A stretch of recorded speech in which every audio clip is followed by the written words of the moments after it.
अस्सलाम वालेकुम। मेरा नाम डॉक्टर इदरीस अहमद है। मैं फ़िज़ियोथेरेपिस्ट हूँ बाय प्रोफेशन। हमारे स्पाइन के बारे में बात चल रही थी। इसी सिलसिले में स्पाइन के साथ ही हमारा जो पेल्विस का होता है, उसमें जब सारा का सारा वज़न जिस्म का टांगों में ट्रांसफ़र करना होता है, तो हमारा पेल्विस का और स्पाइन का एक जॉइंट बन रहा होता है जिसे हम सैक्रोइलिक जॉइंट कहते हैं। ये सैक्रम जो कि लास्ट पार्ट होता है स्पाइन का, और जो हिप की एक बोन है इलियम, उसका जॉइंट बन रहा होता है। अब ये जॉइंट पे स्पेसिफिकली मूवमेंट नहीं की जा सकती, लेकिन जब आप इसको टांगों को हरकत देते हैं, चलते हैं, फिरते हैं, तो उससे इस जॉइंट पे मूवमेंट होती है। एक स्पेसिफिक रेंज होती है मूवमेंट की। अगर उससे ज़्यादा हो जाए तो वो भी मसला होता है, कम हो जाए तो वो भी मसला होता है। तो इसको हम कहते हैं सैक्रोइलिक जॉइंट डिसफंक्शन। इस डिसफंक्शन में 5 टाइप्स के डिसफंक्शन हो सकते हैं, जिसमें 3 डिसफंक्शन किसी इलियम, जो इलियम बोन है किसी एक साइड की, राइट या लेफ़्ट, उसकी मूवमेंट की वजह से हो सकते हैं, जो एबनॉर्मल मूवमेंट होती है, या 2 कंडीशंस ऐसी होती हैं जिसमें सैक्रम की एबनॉर्मल मूवमेंट्स हो जाती हैं। जो इलियम की एबनॉर्मल मूवमेंट्स हैं, उसमें इलियम अगर आगे की तरफ मूव कर जाए तो उसे हम कहते हैं एंटीरियर इनोमिनेशन। उसकी वजह से भी आपकी मूवमेंट की रिस्ट्रिक्शन हो जाती है, आपका उठना बैठना इफ़ेक्ट होता है, करवट लेते हुए दर्द होती है, या पीछे की तरफ मूव कर जाए, रोटेट कर जाए, तो इसे कहते हैं पोस्टीरियर इनोमिनेशन। इससे भी आपका उठना बैठना लेटना मुतासिर होता है। एक साइड मूव कर रही होती है, एक साइड मूव नहीं कर रही होती, जिसकी वजह से पेन होती है। या फिर होता है कि एक साइड की इलियम तो अपनी जगह पे है, दूसरी साइड की ऊपर लिफ्ट हो जाती है। अब ऊपर लिफ्ट होने की वजह से कई दफ़ा जो फंक्शनल लेंथ शॉर्टनिंग भी होने लग जाती है। मतलब एक टांग आपको लगता है छोटी है और एक लगता है बड़ी है, लेकिन टांग में कोई फ़र्क नहीं होता, वो ये आपकी इलियम जो है वो अप स्लिप हुई होती है, और इसकी वजह से आपका स्पाइन का कर्व जो है, लंबर का कर्व, वो भी डिस्टर्ब हो जाता है।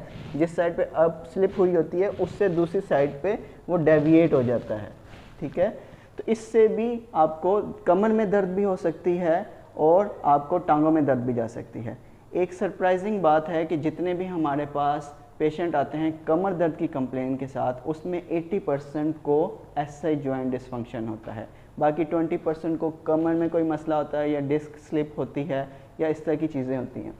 अब इसकी और दूसरी मैंने बताई थी 2 कंडीशंस होती हैं जिसमें आपका सैक्रम जो है, ये वाला जो पार्ट है सैक्रम, इसकी मूवमेंट की वजह से, अब ये आगे भी मूव हो सकता है। जब ये आगे मूव करेगा तो दोनों इलियम बोन्स पीछे की तरफ आ जाएंगी बायोमैकेनिक्स की वजह से, और अगर पीछे आ जाएगा तो दोनों इलियम बोन्स आगे की तरफ हो जाएंगी।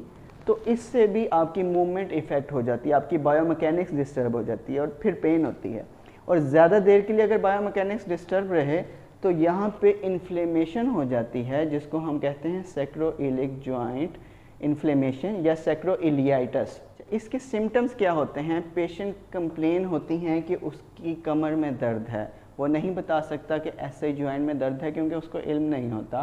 वो कहता है मेरी कमर में दर्द है और मेरी टांग में भी जाती है। इसके अंदर स्पेसिफिकेशन होती हैं कि आपको इसको शैटिक से कैसे डिफ्रेंशिएट कर सकते हैं। अगर एसआई जॉइंट की वजह से पेन हो रही है, सैक्रोइलियाइटिस की वजह से पेन हो रही है, तो वो बैक ऑफ लेग में नी तक जाती है, बिलो नी पेन नहीं जाती। और दूसरी इसकी कंडीशन अगर डायग्नोस करना है तो वो ये होती है कि पेशेंट कहता है मुझे करवट लेते हुए ज़्यादा पेन होती है, स्ट्रेट लेट जाता हूँ तो पेन कम हो जाती है, या उल्टा लेट जाता हूँ तो पेन कम हो जाती है, लेकिन जब मैं करवट ले के लेटता हूँ या करवट ले रहा होता हूँ या पोजीशन चेंज कर रहा होता हूँ, उठ के बैठ रहा होता हूँ, बैठ के उठ रहा होता हूँ, या बेड पे ही रोल कर रहा होता हूँ, तो मुझे दर्द ज़्यादा बढ़ जाती है। इसमें मेरी स्पेशल रिसर्चेस भी हैं एसआई जॉइंट पे, और मैंने बहुत सारे पेशेंट्स भी देखे हुए हैं। अगर आपके किसी रिलेटिव को या आपको इस तरह का कोई कमर का दर्द है, ख़ास तौर पे अगर वो घुटने तक उसकी दर्द जाती है, आपको उठने बैठने में मसला हो रहा है, करवट बेड में लेते हुए मसला होता है, कई दफ़ा इतनी ज़्यादा इन्फ्लेमेशन हो जाती है कि बंदा जो है बिस्तर से उठ भी नहीं सकता। अगर कोई भी ऐसी कंडीशन है तो आप दिए गए नंबर पर रब्ता कर सकते हैं, कमेंट भी कर सकते हैं। अपना ख्याल रखिएगा। अल्लाह हाफ़िज़।